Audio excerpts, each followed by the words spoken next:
everyone, welcome back to my channel. My name is Davis. And I'm Dennis. And today we are going to talk about something that's very, very exciting. At least exciting for you. Yes, we're going to be talking about my new laptop, the MacBook Pro 16 M2 Max bin version. But it's not the complete basic one because I've got 2 terabytes of hard drive space. How much RAM do you have?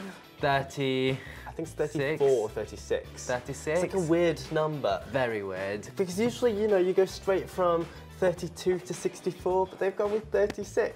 Oh my god, is that really confusing your little brain? I think it's Can you not this fathom is that? Apple's idea of a laugh.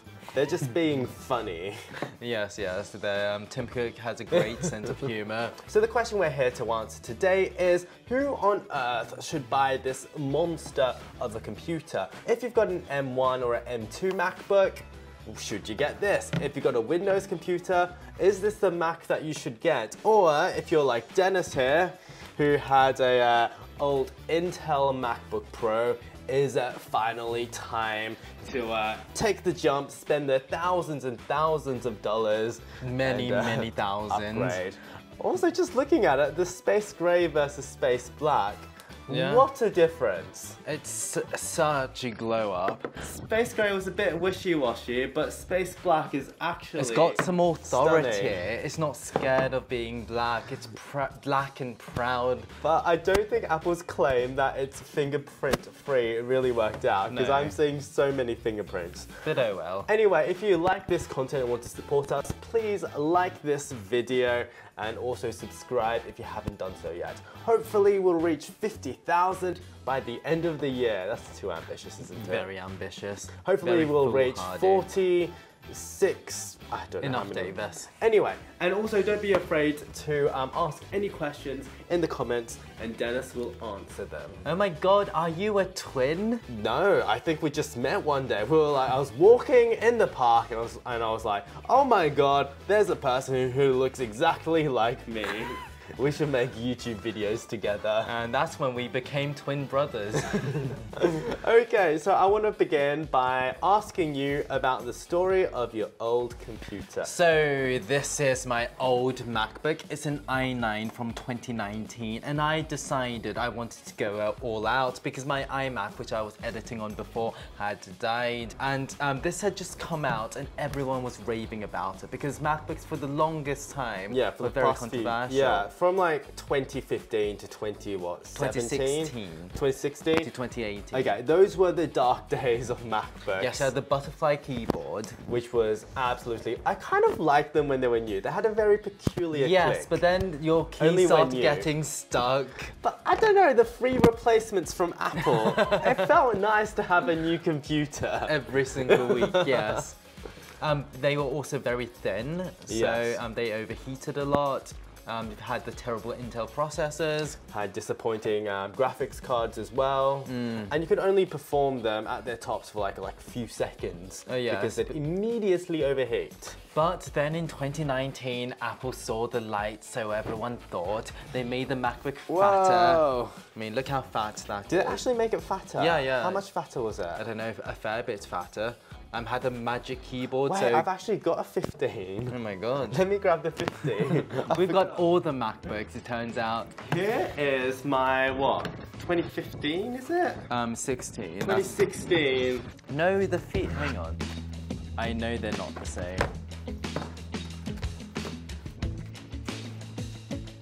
It is fatter. Oh, Get your okay. head down. Get your head down here.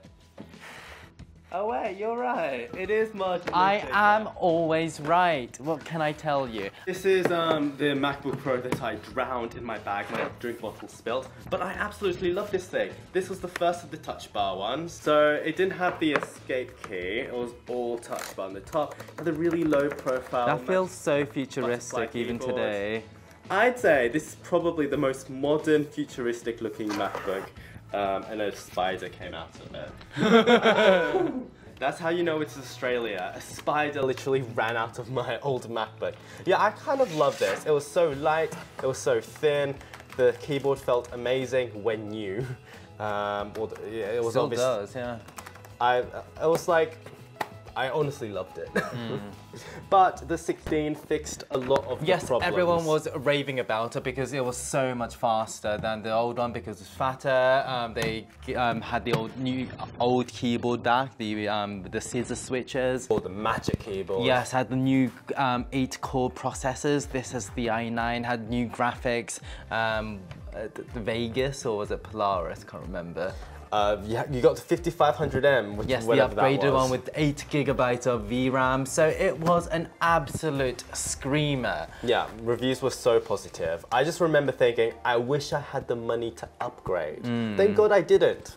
Yes, but we thought this would be the best MacBook for a very long time. Yeah, this would be the laptop to get if you wanted it to last 5, 6 longer years. Unfortunately, less than a year later, what happened?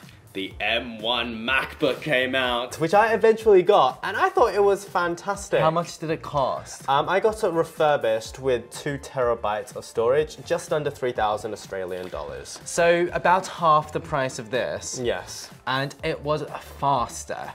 It was a screamer. Like, so much faster than this. I have to admit, I hated going from a 15.6 inch to a 13-inch screen. That was way too small for me. But the performance, the battery life were both astonishing. I couldn't believe it was faster and used like a quarter of the power of this. Absolutely extraordinary. And instantly this became just a paperweight. Yeah. And later on it became even worse because as we upgraded our cameras and our iPhone to record from H.264 to H.265, this doesn't have the encoders to deal with that. No, it didn't. And instantly, you couldn't, even in Final Cut, which is supposed to be very optimized, you couldn't play back footage smoothly, and it took forever to export. Yeah, I think we did an export test earlier and the results were dramatic. We'll talk about that later. Yes, but this is very slow, and even to make export one of my little TikToks, it can take 10-20 minutes. Yeah. Just extraordinarily slow. So like, we know it likes to overheat, it's slow.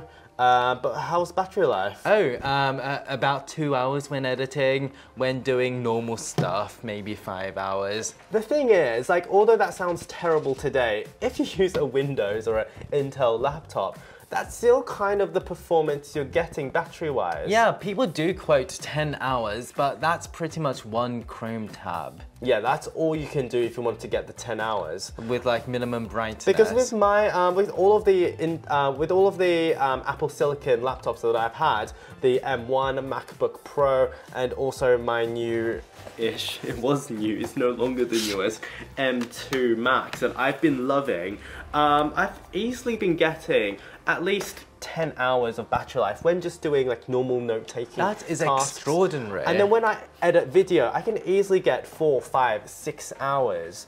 And that is simply unheard of in the x86 world. Like, astonishing. Yes. So basically, you were like, this is enough, I'm getting the next revision after I got my one, and you were so impressed with the performance. I was just watching him export his videos and I was just gloating. I was like, hey Dennis, watch me export this video, boom, bam, after 30 seconds, it's done. And I'm like, mine will be done in the morning. So I got the... It's your time to gloat now. So this is the M3. I decided that I wanted the Max because it has twice the... No, you wanted the color, that's why you... No, the Pro can also have this color. I'm joking, Dennis. Whatever, you're not very funny. But I wanted the double the encoders because my main priority is export speed. And yeah, it's... I'm just admiring the fingerprints under the studio lights. Apple, if you claimed that your new finish would reduce the amount of fingerprints, I don't want to imagine how many fingerprints there were before you designed this new thing. Still, it's absolutely lovely. It is stunning. My year 8 English teacher, oh my god, from 15 years ago or something, had the original black MacBook. And I was like, that is absolutely gorgeous. And this is like the modern version of that. It's not as good, doesn't have the glowy logo. But yeah, if you're wondering which color to get, in the past I would have said, get the silver. It's the color that Steve Jobs chose. Yes, it's the color he would have wanted. But I think this new black color is absolutely amazing. Definitely. Okay, so one of my thoughts about the new computer is that it does look a little bit fatter than the Intel version. Yes, it's so much fatter. What do you think about that? I think it's a pity because I do like the slimness of the old one, but I'm very happy to make the trade-off because this barely gets hot. The thing is, like, I thought in my mind that the new computer is considerably thicker, but if you look at the specs, they're remarkably close. So the new one weighs 2.1 kilograms. The old one, do you want to guess? 1.9? 2.0, just 100 grams heavier. God. And the old one was 1.62 They're both heavy. 1.62 centimeters thick, but the new one just 1.68. So it's less than a millimeter thicker. It's just how blocky it is that gives the impression of thickness. And it's quite a bit, the footprint is the same. Yeah, it's roughly the same. Yeah. So that was one of my concerns when going to an M series Apple MacBook Pro, that it will be bigger than the old ones because it looks bigger and fatter, but in reality it really isn't. Yeah. Sorry if you already have an M1 or M2 MacBook Pro, because we're going to cover a lot of the same points that you've probably already gone through. But I haven't had one before. Exactly, this is like Dennis's first foray into the world of Apple Silicon. Okay, so one of the other big upgrades with Apple Silicon laptops were the number of ports. Yes. Because we were all outraged, shocked, weren't we? When Apple got rid of literally all the ports on the 2016 MacBook Pros. We went from having MagSafe charging, HDMI, USB-A, like they got rid of all of them just for 4 Thunderbolt ports. I thought this was a lot better than my 12-inch MacBook.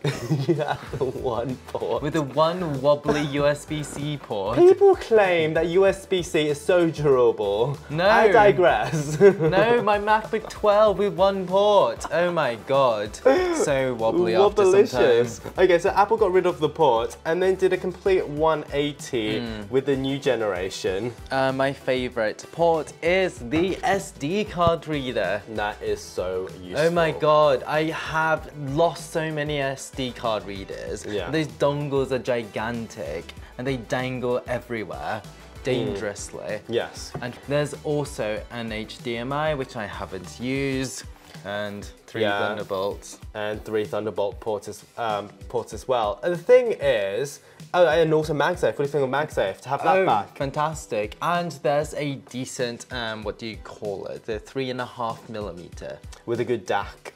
I haven't noticed. I use Apple earbuds. Well, the thing is, so everyone's really impressed. We don't need dongles anymore because you've got all the ports you need. But I disagree, because I wish that they included a USB-A port again. Oh yes, yes. Because so often, more often than anyone could possibly imagine back in 2016 when Apple changed to USB-C. Like, it's 2023 and I still get handed random USB-A port devices all the time. And how do you plug in your Apple brand new Super Drive? That's USB-A. Exactly. So I still need to carry a dongle, you know, just in case I receive a USB-A product. The thing is, I've tested a few laptops recently, most recently a ZenBook. It's got a USB-A. It was a revelation. I loved having it. Even just one, it's so useful. Just one Apple. But alas, I'm happy to have the SD card reader. Okay, now let's talk about the keyboard. What do you think of the keyboard? It's pretty much the same as my old MacBook, except it feels newer, because it is newer. I think it's a bit firmer, but I suspect it's only because it's brand new. Okay, so let's talk about the thing I miss most about my Intel MacBook. The touch bar. Oh, what a beautiful thing it was. I loved the touch bar so much. Okay, I understand. Apple took one thing away, the function row. A lot of people love the function row, especially programmers, if I'm encoders, if I'm right in saying. But being a video sort of person, I never used the function row. I thought the touch bar was fantastic. I loved it for the emojis, for the screen recording features. Yes, it's so easy to record your screen, and when you're a YouTuber, TikToker, we do this so often. I mean, it will even show like how long you've been recording the screen for, which is a bit of a revelation. And where you want to save it to. Like it's you don't need to remember all the keyboard shortcuts. It's so good. Do people not understand how good the touch bar was? And when you're in Photoshop, with one hand you can be brushing someone's face, and on the other hand you can be adjusting the brush size or the color. I really miss the touch bar. Apple, bring it back. But alas, it's gone. And the thing is, there is space. There's a little bit of space above here. You can put the touch bar, you can have both the function Just key. make the function row a bit smaller. Yeah, have a half-size function row, like what we had before. Yes. On older MacBooks. And then put the touch bar on top of that. I don't need an escape key that big. And if you don't want to do that, you can also just make the touchpad a tiny bit smaller. It's too big as it is. Nobody needs a touchpad this big. Sometimes I do accidental movements and gestures on the touchpad just because it's a little bit too big. But anyway, basically the keyboard is fine. It's fantastic. Okay, now let's talk about the screen. Oh, the screen is absolutely gorgeous. It's 120 Hz ProMotion. It's mini LED, which I actually prefer to OLED. Yeah, because we had an OLED laptop, an Asus ZenBook, for test last week. And I think it was an absolutely gorgeous display, but it really didn't fit what you do on a computer. Yeah. On a computer, you're mostly viewing white. Yes, white pages. websites, white Word documents, white whatever. And with an OLED, the whites aren't very good. They're a little bit green, they're a little bit blue, or they can also be a little bit orange. Yes, on a computer screen, you can either pick between white or blacks. If you want better whites, you need an LCD. If you want better blacks, you choose an OLED. That's not to say that the blacks on this are bad at all. There is some blooming. There is a little bit of blooming. Because of the mini LEDs. But if you don't, the thing is, blooming's only there if you look for it. Usually you wouldn't really notice. And even if it does happen, it's not the end of the world. And this screen is so much brighter than any OLED. Yes. 1600 nits in HDR, 600 for normal. It is so bright, so beautiful. And with macOS, HDR content actually works, unlike on a Windows. Yeah, we were trying to get HDR content just to show in a browser on the ZenBook, and we just couldn't make it work. No. I mean, like, sure, HDR probably does work when you're viewing movies that you've downloaded, maybe. But, like, Mac just makes it so easy. Yes, this screen, yeah, it's essentially higher resolution, allegedly, but I can't tell. Okay, we've also got 120 Hz. How have you felt going from 60 to 120? Can you go back? It's not the biggest difference ever. It's not like going from 60 to 120 on an iPad. That was life-changing. On an iPhone, it was less so, but still noticeable. On a MacBook, you kind of see it, but yeah. It's not life-changing. Okay, let's talk about some of the more controversial things. What do you think of the curved corners and also the notch? I haven't really noticed either. The notch, I thought I would run out of space up here, but even on the biggest, most complicated programs, it doesn't really overlap into the middle. Wait until you try Photoshop, Dennis. Okay, I haven't tried Photoshop. It overlaps to the other side. Oh dear, I haven't tried Photoshop on this. Okay, I don't mind the notch, I don't mind the rounded corners, I quite like rounded corners actually, but it is weird when you notice that the bottom corners are not rounded. They're not? They're not rounded! Oh my god! So the bottom is like normal and sharp, and the top corner is Why rounded. would they do that? It makes sense because obviously you wouldn't have them rounded down here. Why like, shouldn't when you? When you notice it, it just feels so weird. That's so un-Apple. I know. And the thing is, with the notch as well, you've only got a webcam in there. The webcam's 1080p. It's not especially good. There's also a proximity sensor and a light sensor probably. But after using a couple of Windows laptops recently with Windows Hello, I want Windows Hello on Mac. It is so good. It's like having Touch ID. Yes, but you've got an Apple Watch Unlock feature. It doesn't always work. It works often enough. It works more often than Windows Hello. I want Windows Hello. Apple, I want Windows Hello. Don't listen to him. He doesn't know what he's talking about. Windows Hello, especially when you've got it connected to a big display and you've got your laptop to the side or whatever. You can't use Touch ID. Apple it's Watch annoying Unlock. to reach. Okay, but it doesn't work all the time for me. It's more reliable than Windows Hello. I digress. Okay, so we've got a little bit more to talk about with the hardware. Speakers. How good are MacBook speakers? You don't realize how good MacBook speakers are until you try another brand. Yes, but I heard so many good things about these speakers, and coming from this, they sound almost exactly the same. Yeah. It's not that big of a difference, but to be honest, this was such a big leap forward. There really wasn't much else they could do. Yeah, I don't know what happened, but basically right after Apple bought Beats, really, that's when the change happened. The 12-inch MacBook was the first one to have good speakers. Yeah, because MacBooks traditionally, I remember, Dennis, when you had your MacBook in 2008, I had my Dell XPS, I was like, Dennis, my Dell has way better speakers than your Mac, ha ha ha. And then I got a new MacBook Air, the 2nd gen, and it was impressive because for the size, it had yeah. 2 speakers rather than just one, which the original MacBook Air had. And, but my first MacBook Pro, which was the original Retina one, pretty mediocre speakers. Yeah. It was only really when I got my USB-C Thunderbolt 2016 model where I was like, wow, Apple's got amazing speakers now.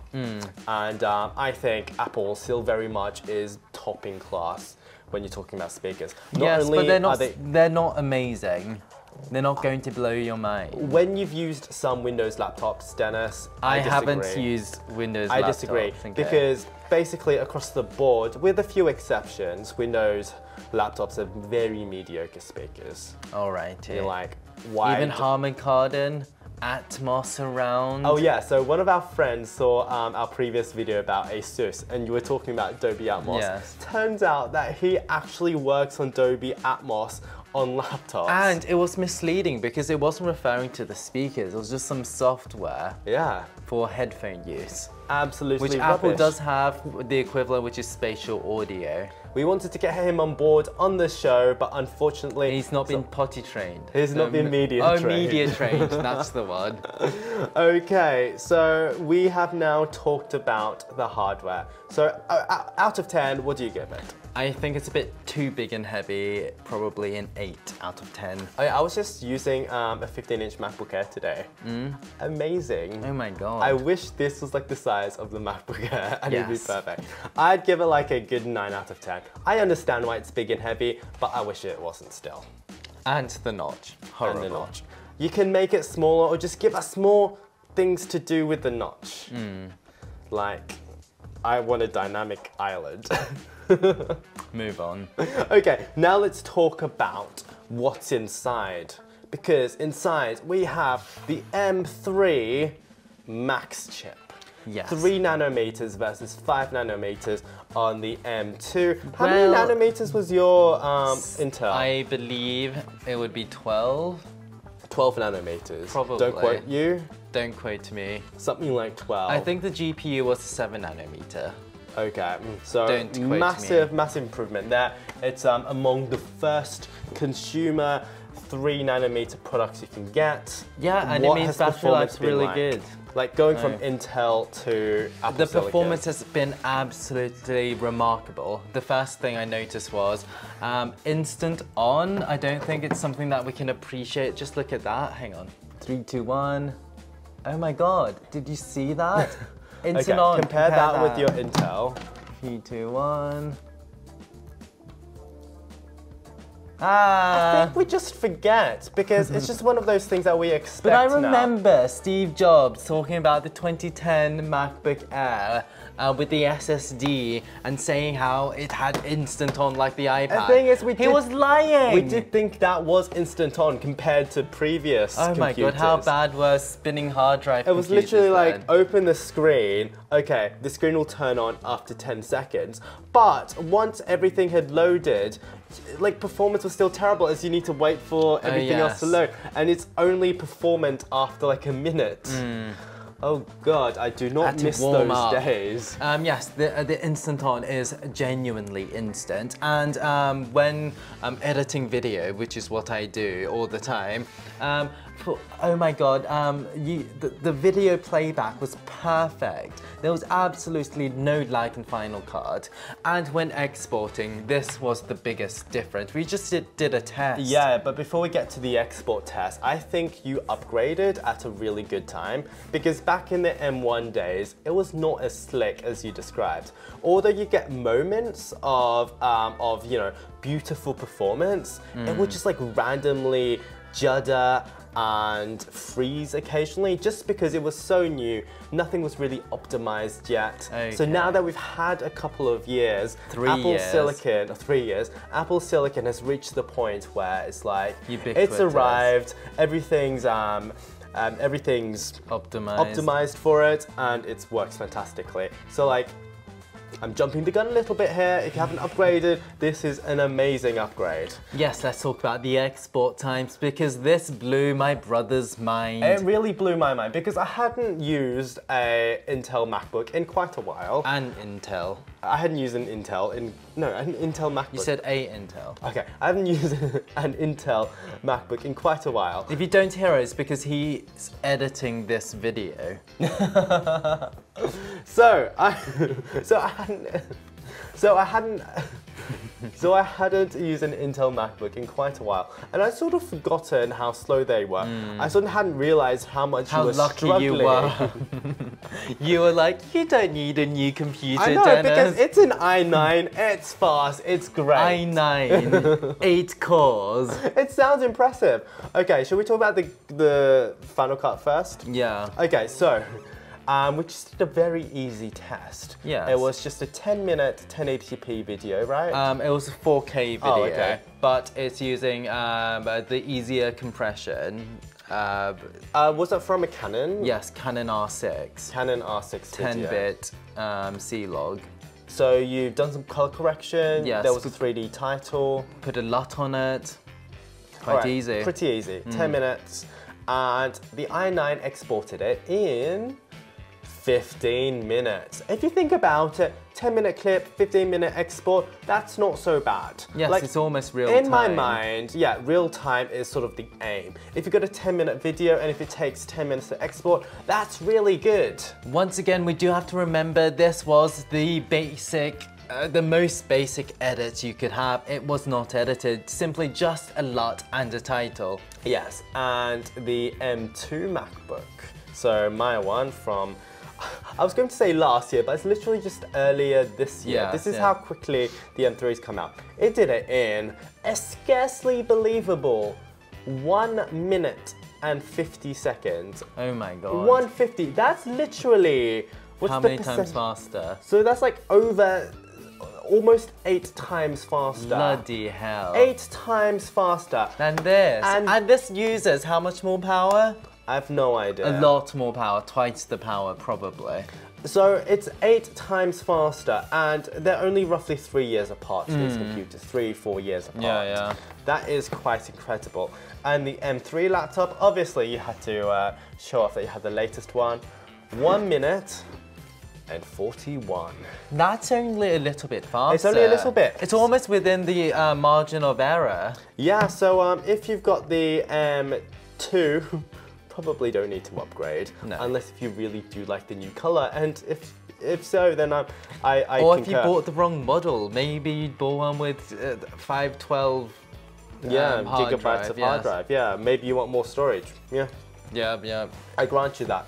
And I think those Final Cut differences maybe aren't so surprising when we look at the Geekbench scores. Well, the differences are sort of... it's quite stark. Yes, but Final Cut uses the encoders more than the actual CPUs and GPUs. Not everyone's a video editor, Dennis. So let's talk about the Geekbench. So for the people who write Word documents. Okay, so the i9 spreadsheet users, listen up. The single core i9 got 1,000 and 296. And I don't know what that means. So although it's not, people say it's not directly comparable, 1300 Geekbench single core, that's roughly the same as a smartphone today. An iPhone gets over 2000, but the average smartphone, like a Qualcomm chip, gets roughly 1300. Oh my god. Sort of the same as actually the Pixel 7. Last year's Google Pixel phone, which everyone said was a little bit slow. That's the level of single core performance we're talking about. The M2, so my computer got 2789. That is more than twice as fast for single core. That is incredible performance. And it's probably 4 times the power per watt. Yeah, something like that. And the M3, meanwhile, obviously is a little bit faster at 3182. So a little improvement over the M2. But it's not wild. Relatively negligible. I'm going from a 3 nanometer to a 5 nanometer, which is not that big. Multi-score. Some would argue this is a 4 nanometer. Yes. A multi-score, so that's multi-core. This has more cores. For the i9, 6,000. 8 core.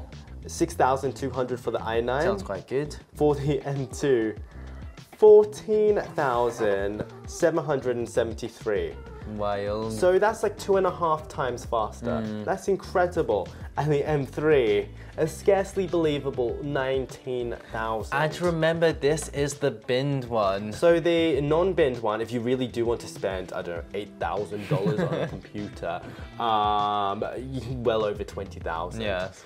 We've gotten to a point where these computers are so fast that I do not want for more performance. I think MKBHD actually said in his review. He's got an M1. He's got an M1 and he's not upgrading. He cancelled his order because although the new computer is so impressive. And a lot faster than his. It is a lot faster, but there's no need for it. We just shoot on stupid Sony and Canon cameras. He shoots on a Red. So we don't really need its performance at all. And let's just briefly talk about graphics as well. So on your old computer, which had the AMD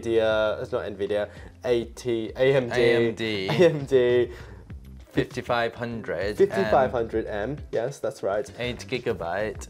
So OpenCL score of 29,000 versus the M2, which has 70,000 and 76,000 for the M3. A little bit faster. And then in metal, which is more important for Apple computers, it's 37,000 for the i9, 111,000 for the M2, and 124 these numbers are making for the me M3. yawn. So basically what we are saying is that the difference between M2 and M3, despite the change in architecture, is not that different. You're basically getting very similar performance, so definitely not worth upgrading for. And oh my god, I slid off my my cushion. And the Intel is just left in the dust. Goodbye. Next I've got gaming. I have not downloaded a single game. Let's move on. There are no Apple Silicon games really that I want to play. There's Resident Evil. Yeah, I say this every time. Basically, gaming-wise, all I play on the Mac is Civilization. Yes, but and it plays it so well. But I can't even log into Steam because I've forgotten our password. So I've got legitimately no games. There's Civ, there's the new Total War, there's... Wreckfest is on Mac? No, Wreckfest is not on Mac. It's not on Mac, no. It's iPhone only. Yes. Disappointing. Grid Autosport, that's only iPhones. I assume gaming's good, but I'm afraid we are not thorough enough. We are not thorough enough to have tested it. Let's move on. Battery life. I haven't measured the battery life, but all I know is that the battery life meter doesn't seem to go down. No. When you're using this, in a blink of an eye, you blink and you've lost 20%. Blink, another 20%. Blink and it's gone. On this, no matter how much blinking you do, I was doing this and it was not going down. Yeah, just my personal experience from my M2. Basically, I do not need to bring a charger anymore because I can basically edit video the entire day and it doesn't die. It is that impressive. And if I do need to charge it, although every computer does this now, thanks to USB-C, I can just charge it up very easy with my Anchor power brick. Oh yeah, it's a big power brick. And it charges amazingly. I thought that was such a cool feature when I had this. I could give this like an extra 30 minutes of battery life if I was to plug in a big battery pack. No, Dennis, you must not forget, the first computer that we did that with was your original 12-inch MacBook. Yes, that could charge it twice or something. That was amazing. The battery was so small. We once took a 22-hour bus trip and we were playing multiplayer Civilization hot seat.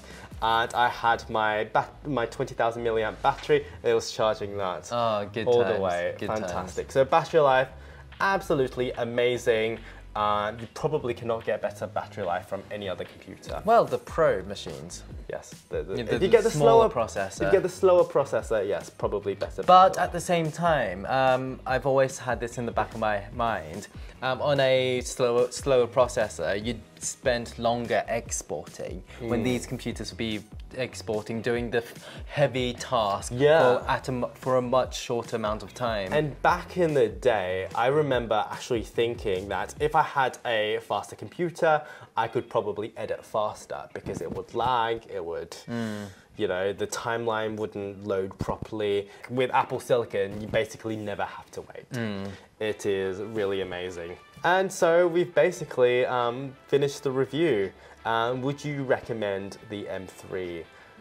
The main problem is the cost. I cannot get away from the $6,000. How much did you pay for it? $6,000. So for $6,000, although that is a ridiculous amount of money, it's probably the best computer you can get. By far, yes. And if you want a MacBook Pro, you know you need a MacBook Pro. You can probably get away with the normal Pro, but I did the sums, and if you just want the normal Pro processor, so the one below the Max, it's about half the speed. You're only saving about $1,000, and when you're spending a computer over $5,000, you're like, I might as well pay another $1,000 to get twice the performance. Exactly. And when I say twice the performance, I'm just referring to the encoders, which is the main thing I'm concerned about.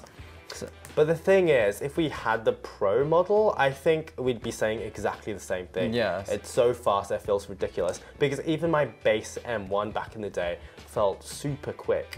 I did not feel like I needed more performance, I just wanted the extra screen size.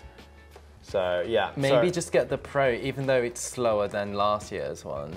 But it's still almost $5,000-ish. I'd say, like, I'd use the same logic as you. You might as well just spend a little bit of extra money and go all out. Given that logic, I should have gotten the proper unbinned Max strips. But that takes it to $8,000 roughly. Yes. Yes. Anyway, so they're all very good choices. If you need specific help, get the base one with 8 gigs of if you need specific help, just comment down below and I will pick the wrong computer for you. And I will pick the right one. Okay, so we've got a lot of videos. So we've got a lot more videos coming on this channel in the near future. We've got more laptops, we've got more smartphones, pool cleaners, everything. Pool cleaners, wow. Where can we find you on social media, Dennis? Links in the doobly-doo. I didn't do that last time. Should I do it this time? Yes. And you can also find me on TikTok, Instagram, all the other socials as well. And on that note, please subscribe, please like. Good night. Toodaloo.